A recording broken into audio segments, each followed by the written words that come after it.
Hi, my name is Kyle Kaufman, and this is my presentation of my artificial blood vessel design. Some early history on artificial blood vessels shows that they were made with the cells from kidneys as a binding factor. These vessels would be used primarily to transfer blood out of the body so that surgery would be safer and more efficient. And when it came to changing these to replace damaged vessels in the human body, they would work and were efficient. However, they never really could last for very long, as by 1999, the longest lasting vessels would last for about 4 weeks, which is still impressive for the time. For my models, I had chosen to give them 5 millimeter diameters. This is slightly above the average blood vessel size at 2 millimeters, but it allows for much more reactions to be noted, both from flow and from stress. The flow rate of blood for the average human male is about 8.05 kilometers an hour. This is above the average flow for the vessel size that I had chosen, but I believed it would be a unique approach to see how the diameter is affected at a lower value than compared to if the flow was at a higher value. For these vessels, I had chosen to use polyether polyol, PP copolymer, and nylon 101. These polymers were chosen mainly for their common use in bioengineering. These are the vessel drawings that are used. They are consistent for 1 millimeter, 10 millimeters, and 100 millimeter designs so that it's all nice and neat. For the material, their properties are shown to be as such. The values to the left are with nylon 101 at the top, the PP copolymer at the middle, and polyether polyol at the bottom. These materials were chosen for consistent handling of pressure and a history in biomedical applications. They're also very easy to gather in SolidWorks, making for the simulations to be much more smooth.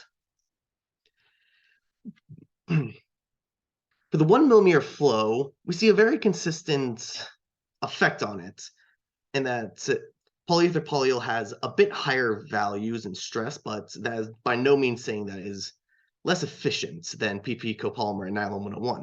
As a matter of fact, it has a much higher resistance in comparison. Their stresses are a lot higher. And PP copolymer, meanwhile, it's a very good middle ground. It's not as good as polyether polyol, but it's better than nylon 101, making for good standing on where the current relationship of the three material is. At 10 millimeters, we see that they're a lot more consistent at the same amount of pressure that each would experience.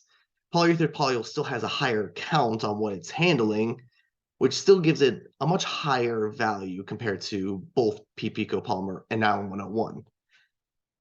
Nylon 101 is still at the bottom, but it's not as if it's not handling it. It's actually within the required amounts, just it's not doing as well as PP copolymer, for example.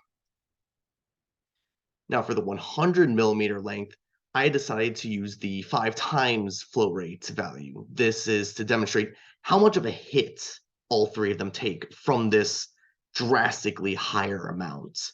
The outer vessel walls are clearly being stressed, and the inner walls are all red, which is a signaling of collapse, which, while it's not good, it is just mainly to help show how it reacts to such a high value and is much more consistent to how the 10 millimeter was when used to the regular flow rate.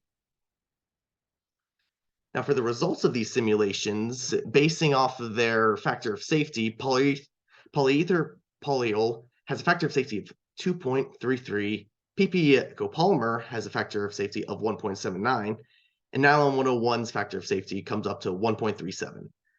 Of these, polyether polyol is also highly recommended due to its listed proper biocompatibility and a lowering cost per ton.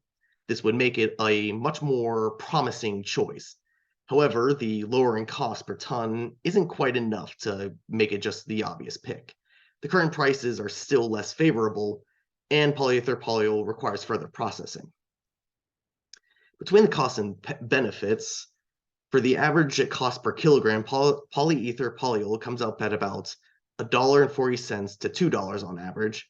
PP copolymer comes up at about 90 cents to $1.20, and nylon 101 comes up at about $1.60 to $1.80. Given the effectiveness between them, polyol's price is pretty fair, although it is sold in a raw form, making it much more costly to process it into the appropriate vessels. Now, in comparison, both nylon 101 and copolymer PP are easier to process into the vein requirements, and both can withhold the flow rate as needed. So this actually makes them more favorable in production value.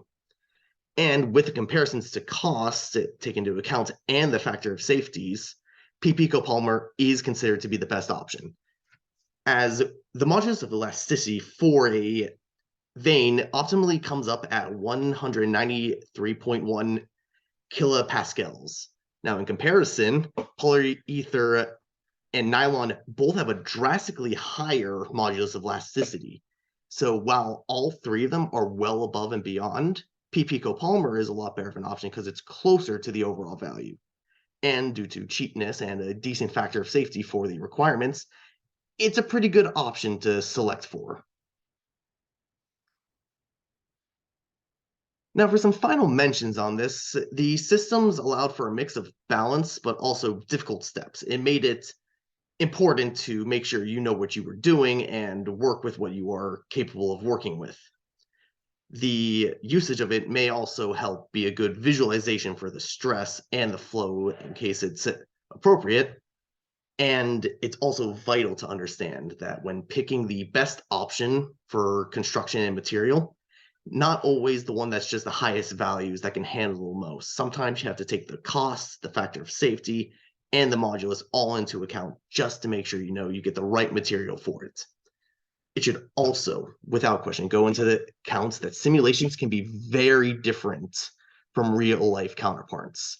The system may have actually acted better with a higher diameter, but still with an even higher flow rates. Meanwhile, in case lowering the flow to match the diameter that I had used may have also changed the results to make it either more favorable or worse for nylon 101 or any of the other material. This has been my presentation, and I hope you enjoyed it, and I hope you have a good rest of your day.